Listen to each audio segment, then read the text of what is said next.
said yesterday, because he was on CNN, and boy, isn't he the voice that we should all be listening to. Listen to what John Kasich said about the caravan coming from Honduras. They're marching north, and you know what? It could easily have been all of us, that we're in the caravan, that we're marching north, trying to save our families and save our children. We've got to start putting ourselves in the shoes of other people. We've got to start thinking about the consequences that others suffer. And if we've been spared those by the grace of God, let us be appreciative. Let us count our blessings. Hey, stop. I can't take him anymore. Bill, within 6 hours, my crack team found out who these people were, what the real intention was. And the press and John Kasich still are just saying, no, these are just good people. You want to talk a little bit about the caravan? Yeah. First of all, I know Kasich a long time. He used to sub for me once in a while on a Factor on Fox. He's a good man, very sincere, did a nice job running Ohio. But John is a theoretical guy. He's not a real world guy, and people ought to know that. So he basically saying, Americans, we have to put ourselves in the position of somebody in Honduras who is poor and oppressed because the society down there is violent and out of control. Okay, but then what is the point of that exercise, Governor Kasich? That we allow everyone in Honduras to come to Ohio? Everyone? And the same thing with all the poor countries in the world? Because that's what you are espousing by saying that the caravan people should be allowed to seek asylum in the United States. That's what you're saying. Everyone can come here and do that. We would lose California. Right now. California would be a foreign country within 18 months. Right. 3-year backlog right now of asylum hearings. And if you apply, you are in the country. You're here for 3 years at least. Okay? What do you do here? Who knows? 50% of all immigrant families, both illegal and legal, are on means-tested welfare. So there's a 1 out of 2 chance that the American taxpayers are going to have to pick up some of your bills. $22 trillion debt right now for the USA. So if you look at the unintended consequences of John Kasich's vision of compassion, it's not compassion at all. You're basically wrecking a system that does provide true opportunity for 320 million Americans should they do what they need to do to succeed. You're wrecking that system, Governor Kasich. Do you not understand that? See, and that's the debate. I mean, I just crushed him in the debate because he would have no answer for any of that. Bill, tell me who's behind this. Who's financing this? Well, I do believe it's the progressive crew, the George Soros people, because that's who has done it in the past. And we did a big thing on BillO'Reilly.com last night about Soros after CBS glorified him. We said, no. He's pumping in 2018, this year alone, tens of millions of dollars into the worst organizations. And by that, I mean they attack and smear anyone they disagree with. David Brock runs one of them. That's the Media Matters guy. And don't tell me that, this is a benevolent man. So I believe that these kinds of people, I can't prove it because there's no accountability in Honduras, but I believe they're behind it because there is big money behind it, as everybody knows. Bill, I invite you to read what even the president of Honduras is saying. This is backed by a Cuba, Venezuela, and ousted president of Honduras that are blaming the United States for all of the unrest. The former president says that America is going to have to pay for all of this. They'll have to accept our citizens. This is just an ongoing internal battle in Honduras that has quite honestly lied to many of their people and said that America is going to have to take you, and they're going to because they're responsible for this mess. This is a Marxist revolutionary that has tried to take Honduras by force. The Supreme Court, two branches of their government, found what he was doing to be unconstitutional and kicked him out, and he's been causing problems ever since. And now he, Venezuela, and Cuba are together in what was formerly known as ALBA, but they are pissed at the United States, and they're the ones financing at least the beginning of it. That's how it started. Now, Soros or others may be involved, but I haven't seen any evidence of that yet, but I would not put it past them. Right, and it would be interesting to see if there is a pipeline of cash going into Tegucigalpa. So this is what I say. I'm skeptical of everything, and I agree with you. There has been no hard evidence put forth that George Soros or people like him did this, but if it's one of these things they've done in the past. Yes. But the government of Honduras should be able to trace foreign money coming into that country back. They should be able to show people this is what has arrived here. So I hope they do that. If they believe Cuba and Venezuela are actively involved in subverting their own country, Honduras, and then by extension hurting the USA, they have the ability to find that out. Let's go. There are two other groups that are being formed now, two other waves that are supposedly following this one. And I would love to hear when we come back what you think the president should do, what you think it looks like if they do arrive at the border, and how the press is going to treat this, and what do sane Americans do to counter that. When we come back with Bill O'Reilly. Or with Bill O'Reilly. Bill, let me lay out a scenario here, and you tell me where I'm off base. I don't think this caravan helps the Democrats in the midterm elections, and it's why the press is saying, "Oh, there's no evidence that they're going to come all the way to the border," and they're dismissing it, and that's just a crazy conspiracy thing that get the Trump supporters all wound up. They're all dismissing this now. I can't believe that they're going to make it by the midterm election. I think this is to arrive after the midterm election and a possible new Democratic House, which will throw us into chaos. A, you think there's any reality in there? B, what do you see coming and how things are going to shake out? Well, I said on BillO'Reilly.com, my analysis is that the Mexican government will break up a lot of the caravan before they start getting onto vehicles, because they're not going to walk to McAllen, Texas, or Tijuana, San Diego sector. They're not going to do it. So they're approaching a railway terminus now in Mexico. Some of them will get on trains heading north. Those trains have to stop in Mexico City, and that's where I believe the Mexican government will start to intervene. Some of them will make it, but when you say some, 1,000, they're not going to walk. So you don't think it'll be a mass? No, they'll break them up. That's what, look, the State Department, Pompeo, is down there now. I mean, he's screaming at them now that, if you let these people en masse go to the border, we're going to take economic reprisals on Mexico. And that's what they'll do, and they know it. So they'll break it up. But some people will reach, and some people will get there, mostly in vehicles.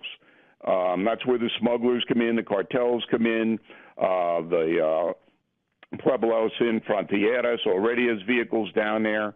You can do trains, you can do a whole bunch of stuff. But when it gets to that point, the border authorities will put up new barriers, and it'll be manned by U.S. troops, and there will be no way for the migrants to get to any U.S. official to apply for asylum.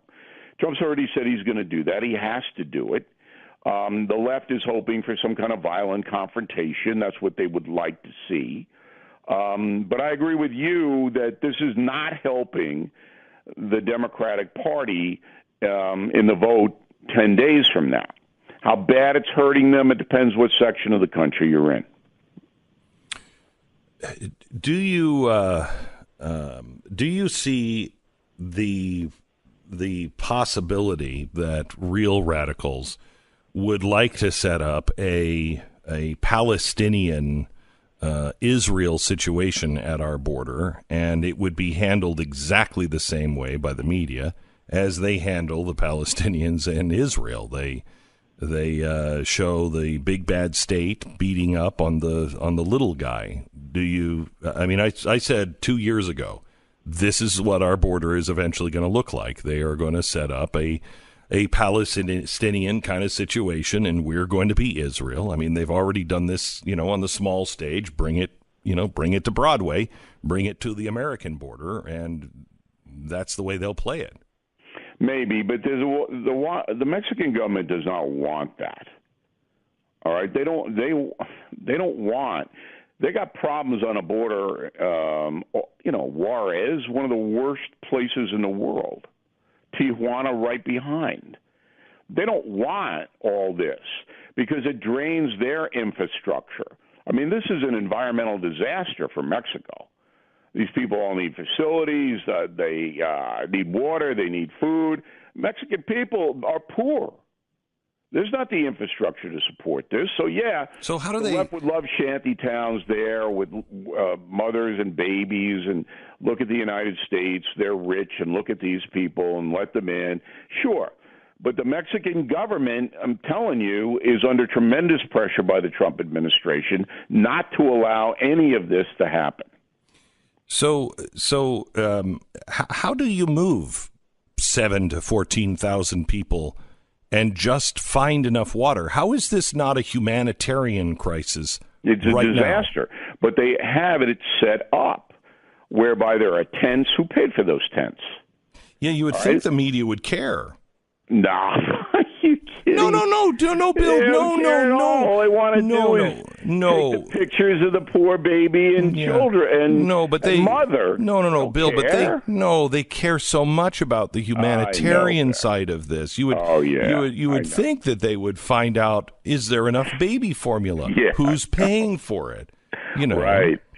Look, we've been over this and over this and over this. We don't have a honest press in America anymore, which is an enormous story that is not being covered by the dishonest press. They're not going to cover themselves. So there's guys like you and me, we do it, but most of the American people feel that we do have a functioning, honest press, and we don't.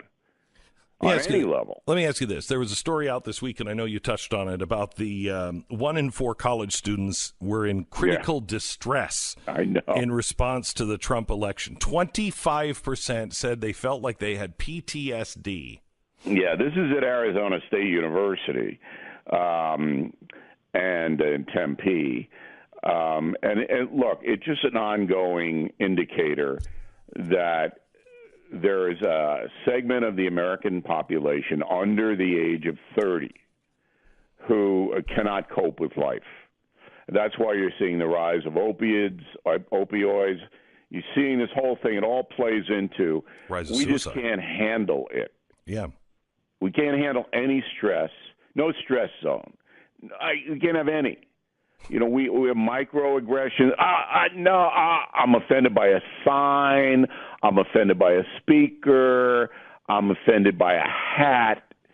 There's a frog over there. He offends me. Can you imagine when they have children? My gosh, they're not going to be able to get up in the morning. But those people will fail. They will fail in our system because our system's not going to change. It's going to be competitive.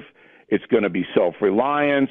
That the progressives would love to change it, but it's not going to change in our lifetime.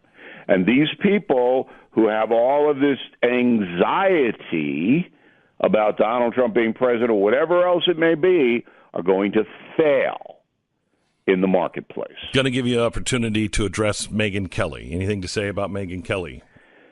I think I was kinder to Megyn Kelly than any other person in the news business, as you well know.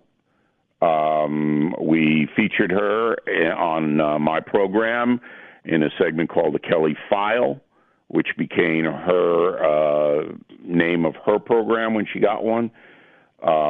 We promoted her in the beginning. I thought she was a very honest, great talent and did what I always do. I helped her along. Subsequently, she turned out to be not a very nice person to me and many others at Fox, many others, and went on her way, and now it's not looking so good. But I'm not specifically, a person who wants to revel in anybody's discomfort. Right. I don't like doing that. I specifically want to know about what you think about losing a job because you would dare ask a question. If you're not trying to tear somebody down and it's Halloween and here's this specific case about a woman who loved Diana Ross, when is Diana Ross, how is that offensive? And losing your job. Well, in our PC culture now, and this ties in, it's so ironic because Ms. Kelly, one of the biggest boosters of Me Too, which of course does not take into account due process. So now, did she get due process? No, she did not. Now, her comments may have been to her inoffensive, but if you know your history, black-faced entertainers in America were used to denigrate African Americans, and she knows that. She should have known it. Well, she does. I don't know about that, Beck. I really don't know if she knew that or not, because she could have easily pointed that out in a couple of paragraphs before going into any kind of defense of it, and she did not. But in our media society now, if you say anything out of the PC line in the network arena, or if you're attacked by a Me Too situation in the network arena, your career is over. There is no due process, no presumption of innocence, no benefit of the doubt. You're out. Is it ironic at all that there are so many people on the left in journalism that are celebrating her demise? I don't know if it's celebrating as much as it's a virtue play. You see, this is what has arisen. All these left-wing commentators see themselves as virtuous. Oh, Megyn Kelly. Did you see what Kirsten Powers wrote in USA Today? Did you see that? No. All right. You ought to take a look at that, because was a Fox News contributor, who I use a lot, and she just scorched Kelly. Absolutely scorched her as a racist. Came flat out, said it. You're a racist. And you know what? I'm a racist too. This is what Kirsten Powers said. But I'm working on it. I'm aware of my racist tendencies because I'm white. For Kirsten Powers, everyone who's white's a racist. White privilege. All right? But I'm working on it, so I'm virtuous, but she's not. And this is what you get, that all of these people that pile on, and I'm certainly not going to do that to Megyn Kelly or anybody else unless it's George Soros. All of these people, I'm the really good person, And it's very frightening what's happening in this country. I could tie it into killing the SS, but I'm sure you don't want to hear that. Of course you could tie it into killing the SS. Well, it's all about what you can say. It's all about fear. And that's what the Nazis were all about. Absolutely. It's all about fear. It goes back to you cannot say things in America anymore, or you will be punished. Yes. Guess what other society had that going on? Yep. Thank you very much. Bill O'Reilly, best-selling book, Killing the SS. Really, really good. New York Times bestseller, of course. Mr. Bill O'Reilly, we'll talk to you again next week. Thank you so much. All right. Well, The FBI may have arrested, well, they have arrested a suspect in Florida. It broke about an hour ago that they were bringing somebody in for questioning. Now it is arrest of a suspect. His van is covered in stickers. I mean, the guy's nuts. If I were to ask you before this, can you sketch out what you think this guy's van looks like? You would have picked this. Yeah. It's just covered in decals and seemingly political messages. Yet I can't quite zoom in to see exactly what they say. And they've covered the van. They're now covering it so with blue tarp so no one can see it. Yep. But we've had a blurry picture of it, and it looks like it may be a guy on the right, or at least it's hard to tell exactly. There's certainly political messages all over it and flags all over it. It does appear to be a picture of Trump and the presidential seal. I mean, could it be? It could be either. It could be. I don't like that this guy's president, right? Yeah, but I mean, I don't know. Again, this is what people are speculating at this point. It's hard to see honestly from the pictures. You'll get a picture pretty soon, though. That's clear, I'm sure. We're going to find this out relatively quickly. Yeah. Where this guy goes. I mean, this is a really quick arrest. It does support the idea that he was, as does the fact that 0 of the bombs went off, completely incompetent and crazy. I mean, the fact that you mail bombs and they're finding you this quickly is, shows a lack of level of sophistication. It does. It really does. Yeah. So we'll see. We're going to know fairly quickly, I think. So this guy may be just a really bad, incompetent version of the Bernie Sanders guy that was competent when he was trying to kill all the Republicans about a year ago. Looks like this may be our version of that guy. Fortunately, our version, if you will, is completely inept and incompetent, and no one was hurt. Yeah, I mean, if that's true. If that's true, what the van said, we don't know. And to be noted, of course, he is absolutely not my guy. No, I know that, but they're going to say, right, he's not my guy either. Yeah. But, they're going to assign him as, this is what a Trump supporter is like and blah, blah, blah. And you know what? There are those people on both sides. And this is why it is so terrifying. It's not going to be a rational person that causes these things. They're not going to be rational. They're going to be nuts. They're going to be absolutely nuts. And that's what's frightening is the media just puts all of the nut jobs on the right in as the regular person. Right. When it comes to the left, they don't even report them. But they certainly say, well, that's not who Bernie Sanders is, and that's not a Bernie Sanders follower. Well, I agree with you. Why is this guy all of a sudden any less than the guy from Bernie that was a Bernie Sanders volunteer? Yeah, and as we said at the time, Bernie Sanders is not responsible for shootings at baseball fields, and nor is Donald Trump responsible for this, as any logical person that's ever seen anything to do with our legal system would be able to note.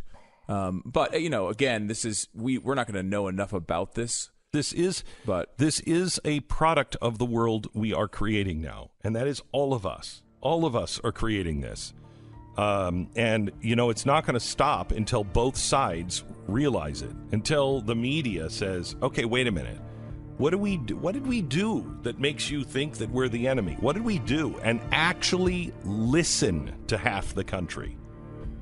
Then we could move forward and create a better tomorrow. Okay, looks like we may have the guy who is sending the package bombs. We know now he lives in Florida, has a criminal history, has ties to New York. They have wrapped his white van up so you can't see anything because he looks like a crazy man. It's one of those, vans where there's stickers over every bit of it. We're not sure. It looks like he was a Donald Trump, a big, crazy big fan of Donald Trump. Emphasis on crazy. But we don't know for sure because it looks like that's what those stickers are, but we don't have a clear picture of it yet. Yeah, get going, Internet. I mean, what's going on here? Jeez, how long do we have to wait? What is the deal? This is 2018. I want it immediately. Exactly. I want to know. This I want case the guy broke in like jail. an hour ago. I want this guy in jail by now. I want to know. And speaking of that, by the way, I mean, isn't the bigger problem here? Don't we just stop selling vans? Well, white vans. Stop selling white vans and arrest all people who own white vans. Now, if you're driving around in a white van right now, we'll give you, let's say, a good solid... No, we not. You're up to no good. If you're driving a white van right now, we know you're up to no good. What did you just mail? What was it? Was Where it powder were you? or was it a bomb? Which one was it? Where were you? Oh, at home sleeping last night? Can you verify that? Do you have witnesses? Do you have a decal in the back that makes it look like an ice cream truck so you can lure little kids in there? Is that what you're doing? That's what I bet you're doing. What else would you do with a white van in 2018? Well, someone's saying there's lots of business uses and... Well, but that wouldn't be this show. No, they'd bring up all sorts of things. I mean, if they have their own show, they could make that point, I suppose. Wasn't the guy in Virginia? Was it? So if you disagree with this, get your own damn show. Wasn't the guy in Virginia? Didn't he have a van too? I thought he was living in his van or something, wasn't he? Yeah, I think you're right. Yes, he was, because he went to he would bathe at the YMCA, the local YMCA. Yeah. So when the shooting happened, they all knew where he was and they knew who he was because he was he lived in another state and drove there to basically camp out there and prepare for the shooting. Right. He was a Bernie Sanders guy, a big crazy big Bernie Sanders guy, and he was living in his van. I mean, it's going to be interesting to see. I think there's several distinctions to several additional levels to this. Let's say we find out that this is exactly who it is. It is the person. It is his van. These are pro-Trump stickers, whatever. I mean, we don't know any of those things for sure yet. But if we find that out, it'll be an interesting distinction to see if he is the type. He's either a very incompetent lunatic who tried to blow up people and failed. Hang on just a second. Or hold on, I have one more sentence. Or he's a lunatic who was just trying to scare people and did not intend to kill people. That will be a distinction that will be interesting in the investigation. Did you see his van? I did. Yeah, okay. I'm going to guess incompetent. I'm going to guess incompetent too. Because a van like that, if you're thinking, I'm going to put a sticker on my van because I want people to know, and maybe it'll change their heart. Maybe it'll change their mind. Yeah, that van's not. That van is like, stay away from this guy. Let me ask you this. Yeah. In American history, let me go in global history. In global history. Has there ever been an individual who has been won over by a massive collection of bumper stickers on a car? Has anyone ever changed an opinion or considered a new one because someone, not from one bumper sticker, because I think that's even possible, but maybe even a couple, maybe two or three, right? 3, you're pushing it. You have 300 bumper stickers covering all of your windows. You are not convincing anyone to your viewpoint. I think you've lost people because of it. Oh no! If you have an HOA, you're going to be kicked out. Yeah, they're going to tell you to move because you're going to spook to death all of the neighbors, even the neighbor. You could be living in the most you could be living in a neighborhood with the Holy Family. And the Pope and all of the pro-life activists from all time. Right. And you could drive one of those crazy anti-abortion vans into your driveway, and those people are going to say, we have standards. Yeah. You're nuts. I just really hope if Jesus comes back, it's not in a van. If he comes in a white van with a bunch of bumper stickers, people are not going to buy it. They're just going to be like, I don't believe this guy. There's no way he'd come back like that. And again, you're not supposed to know it's coming. Right. So maybe that's how he does it. That's how he does it. He comes back.